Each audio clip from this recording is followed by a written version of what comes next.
CJ Stroud just played the worst game I've ever seen. And I mean that. I've graded hundreds, if not thousands of games since 2020. 6 years of grading every snap of almost every starting quarterback in the NFL, plus college, every draft. I have never at any level seen a performance worse than CJ Stroud put up against the Patriots in the playoffs. This isn't the first time Stroud has played poorly either. I know that the common narrative is that CJ Stroud was really good as a rookie and then fell off somewhere along the line. But I've graded 1,637 of his NFL snaps, 45 games. I also graded 8 games, 362 snaps of his college career at Ohio State. Across those 4 seasons worth of grades, his performance is remarkably consistent. I grade games with a letter grade scale, the same way you got GPA in high school.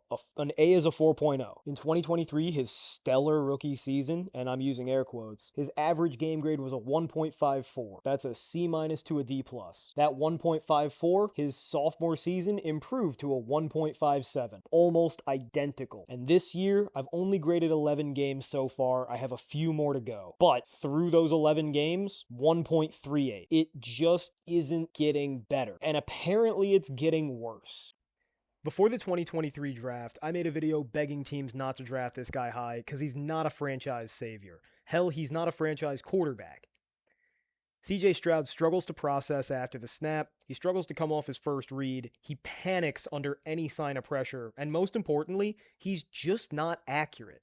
Now, a lot of people push back when I say that, because once upon a time, CJ Stroud told everybody at the Combine he's a ball placement specialist. And one thing about me, I think I'm a ball placement specialist.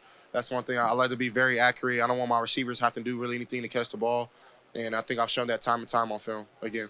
Unfortunately, saying something doesn't make it so. Again, I've graded almost every snap CJ Stroud has ever taken. I take every pass that is catchable and well-placed, and I grade it as accurate. 69.6 in 2023, 69.2 in 2024, 63.5 in 2025. Now that may sound decent compared to completion percentage, but factor in the average accuracy percentage in the NFL amongst starters over this span was about 71%. So he's not only below average in each one of these seasons, he's one of the very worst in the league. He also has one of the very worst deep balls. He only hits about 34% of deep balls attempted in the NFL. Average is about 45. By no metric is CJ Stroud a ball placement specialist. In fact, ball placement and accuracy is probably his greatest weakness, and he's one of the very worst in the league at the subject. He also puts the ball in harm's way more than almost any other quarterback. He's had 20 interceptable throws in each of his first 2 seasons, and through the 11 games I've graded, he's already at 17 for 2025. I would be stunned if he didn't have at least 3 more in the remaining 4 games. He's turnover prone, he's inaccurate, he doesn't think quickly, and he can't manage the line of scrimmage. I don't see a reason why in year 4 you would expect this man to be anything other than what he's been. A relatively talented backup caliber quarterback. And for that,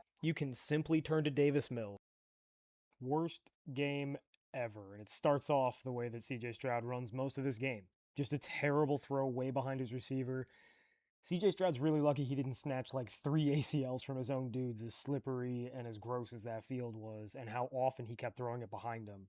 Now on this play, this is a routine throw. It's right in the chest, but Christian Kirk just cannot hang on. Bobbles it, almost picked. Not a pickable, but almost picked because receiver couldn't hold on to the ball. This, however, is pickable. Let's see it again.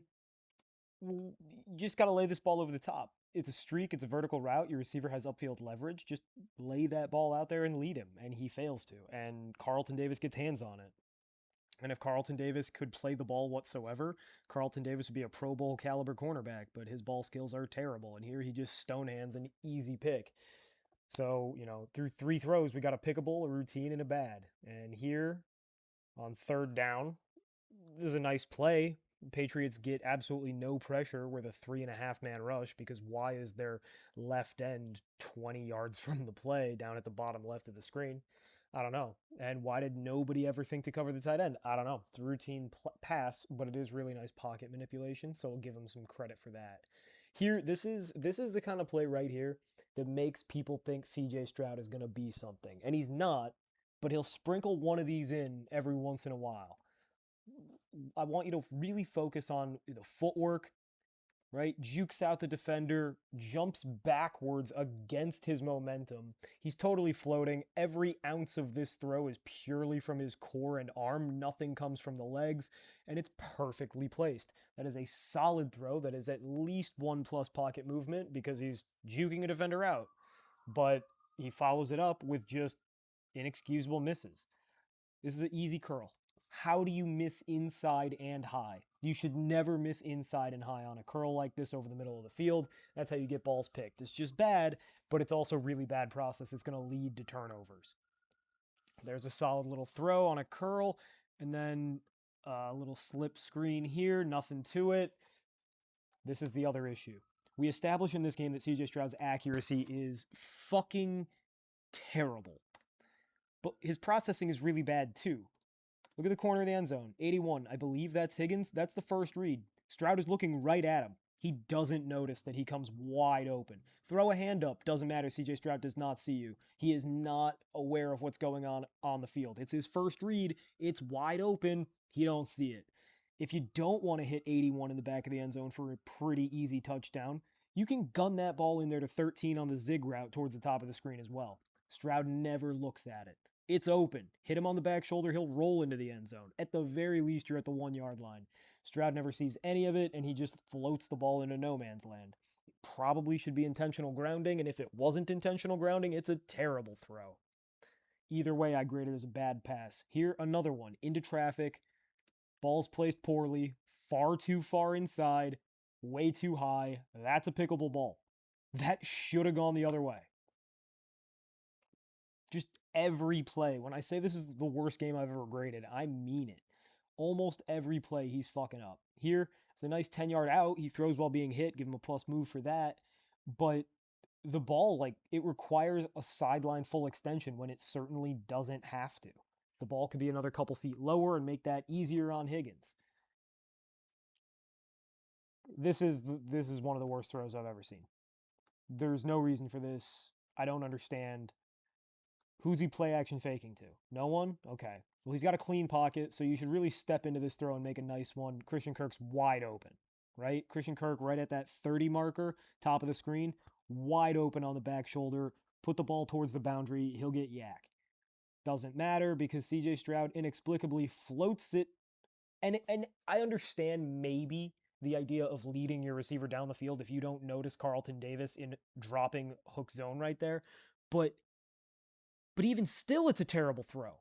And then when you mix in the ignorance to the coverage, this isn't just a pickable, boys and girls. This is an inexplicable pickable. This is terrible. And it doesn't get better. He continues to put together terrible drive after terrible drive. There's a routine throw. There's another routine throw. This is really all the Texans offense can muster at this point, and that's sad because they got really good weapons. Now, this touchdown pass might be Stroud's best of the day. It's a solid throw. The placement's still not perfect, right? It's an out route, a quick out, and you'll see here the receiver has to stop and make a contested catch and box out the defender because Stroud doesn't put it on the sideline like he's supposed to. He doesn't lead the receiver properly. If he had led the receiver, it would have been a great throw. It's just a solid throw because the ball was placed really poorly. Some ball placement specialist, right? Now here, on some level, it's not entirely CJ Stroud's fault. Play action, as he comes out of his boot, he's already pressured. And there's nothing he can do. And he's supposed to flip it out to his tight end on a little screen. His tight end falls. Okay, this sucks. CJ Stroud needs to just launch this ball as high and far as he can out of bounds. Make sure it's not intentional grounding. Make sure it gets past the line of scrimmage. Live to fight another day because this play is broken. Instead, he tries to throw while backpedaling, while fading away, while airborne and being hit. And he tries to throw it away in the middle of the field. If you float a ball over the middle of the field while being hit, it will be caught. And it will not be caught by somebody on your team. And I'm sorry I just shook my head so violently and made my mic hit my mouth. I'm sure that sounded lovely. But this is an incredibly stupid play. Never, ever, under any circumstance should Stroud be doing anything resembling this. Touchdown Patriots, CJ Stroud's only touchdown pass of the playoffs, I believe. That's a lie. I just watched one. Damn it, I got caught in the sauce. Certainly his longest touchdown pass of the playoffs. Here, he's hot, lightning blitz. Good job to pick up the blitz with your eyes and throw to where the blitzer is coming from. Routine throw plus pocket movement. This is another pick, and it's not entirely Stroud's fault. This is not a pickable ball. It's a bad ball. It's not pickable. But why are you making your receiver dive over the middle? Once again, as is the case all day, he's throwing slants and digs and ins, and he's missing high and inside. High and inside is the worst place to miss because if your receiver doesn't catch the ball, there is going to be a linebacker or safety who's ready to do so for them. And that's just the case here. It's not that this ball landed in a defender's hands. It's not that, this is totally uncatchable by the receiver. But you're making the receiver make an incredible catch for what should be a very routine play. It's a bad ball. And because it's a bad ball, fuck shit happens. And there's some fuck shit. Good job, Craig Woodson, to be on top of it.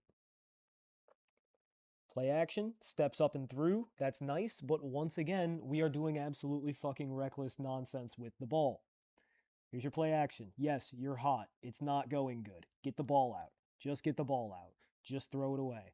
Instead, he tries to step up, and now, okay, you broke it. Good job. Now get rid of the ball. It's over. No, he tries to keep making shit happen. Shit's not going to happen. You see, if your entire body is shaped like a crescent moon when you're throwing the ball, it's probably not going to go where you want it to. So don't put it in the field of play where bad things can happen. It's a bad ball. It's a bad decision. Good pocket movement to avoid the first sack, but you got to have more presence of mind.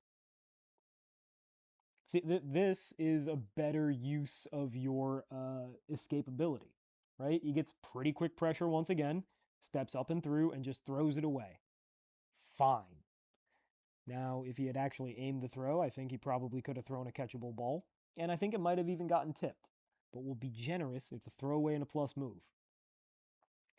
We don't need to lambast the man. He already put together the worst game of all time, even with us being generous. Here, he creates his own pressure. Right? I believe it's third down.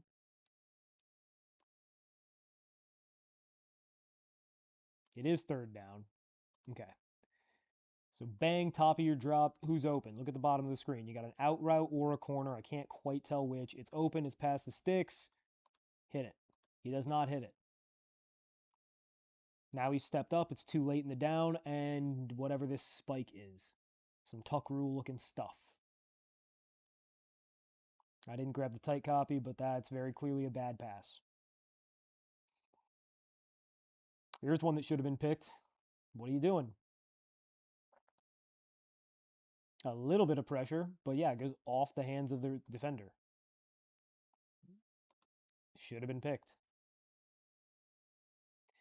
Here we're going deep, and you got him. You absolutely got him, and it's just vastly overthrown. And I know, they threw a flag for pass interference. It's light, and it doesn't really affect the play. It was still going to be overthrown one way or another from a clean pocket. Just bad deep ball. But again, we're going to be generous. We won't grade it because it was a penalized play. Next rep. It's a solid throw. Good job driving the ball. You faded away when you didn't have to. You're clearly seeing ghosts in the pocket, but hey, you got the ball completed. And then you threw it to the other team. Again, this is just really terrible placement. It's way too far inside. He's too casual with the ball. He's not respecting leverages, right? You've got a defender on the inside. That ball needs to be on the outside shoulder of the receiver, and he doesn't do it. And it's partially his carelessness and recklessness and laziness, but it's also partially a lack of arm talent. And that's a problem that Stroud has dealt with his entire career. There's another terrible pass at the feet and another terrible pass at the feet. Both of these are from clean pockets. He just can't fucking throw the football. And again, this is something he struggled with at Ohio State. That clip I showed in the beginning, he calls himself a ball placement specialist. he is anything but a ball placement specialist. He's extremely inaccurate. But most people don't watch Houston Texans games because who does? They're boring. And so nobody knows. All right, that Hail Mary by May signifies that we are in the second half, and this game is getting nasty. Hey, strike, best throw of the game. Great throw on a back shoulder. That's what you want to see. This is perfect. Great placement, takes excellent arm talent, takes a little bit of anticipation. Good job, Stroud. Followed up by a routine throw on the slant. Nice. And another routine throw on the slant hook. Nice. We're really cooking, and then that's a bad ball. I mean, that's a really bad ball. That's arguably a pickable ball. That's in the hands of the defender. And the defender didn't make a great break on the ball. Right? Marcus Jones is late to read this out. Right here, he should be triggering, and he's slow to realize. And if he's a little faster, that's 6 points for the Patriots. Pickable ball yet again. And once again, it's not because he's making bad decisions. It's because he's maybe a little late, but mostly it's because he left the ball inside. If you put that ball on the outside shoulder of the receiver, so instead of reaching backwards, he's reaching forwards, touchdown. Bad placement. Again, always with the inside shoulder placement. It's a real problem. And this isn't just because it's rainy. It's rainy, I know, it sucks. It's a playoff game, it's tough. But this is the same thing we've seen from him for 3 years in the NFL now and 2 years in college. There's a sack, but it's absolutely not his fault. He had no time. He was pressured immediately. There's a bad ball. Right? Like, you want your receiver to have to slide into it, but he puts it a little bit too low and a little bit too far behind. Give that another foot of height and make it another foot inside. So all day he's been missing too high and inside, and this time he misses too low and outside. It's just, he's always missing. He's just always missing. And there's no rhyme or reason to it. He just misses all the time. So now we're at 3rd and 10, and he uses his legs. And frankly, it's something he should do more of, not because his legs are special, but because he's really bad at the rest. So it's a plus run, and that's a routine throw. Here we step up, and we throw directly into a fucking crowd. I mean, this is a fucking bazaar in New Delhi. Right into the hands of a Patriots defender, and he's very lucky that one's not picked as well. Another pickable. Yeah, here we got a deep ball that is not catchable. Now, this one, there's a little bit of hand fighting. I understand the pass interference called better on this play, but still, I don't think it's very catchable. I don't think that Higgins was impeded very much by that defense. We will just not grade that play. Here we got a routine throw that's a little too high. There's no reason for this ball to be, there's nobody nearby. There's no reason that this tight end needs to be full extension, fingertip catching this football on first down. It's a terrible throw. It's a bad throw. I'm sorry. Yes, it was catchable. It was still very bad. Here, Stroud does a valiant job trying to extend the play, but it's all for naught. You can't. Nothing you can do. It's a no-fault sack. Not blaming him for that one.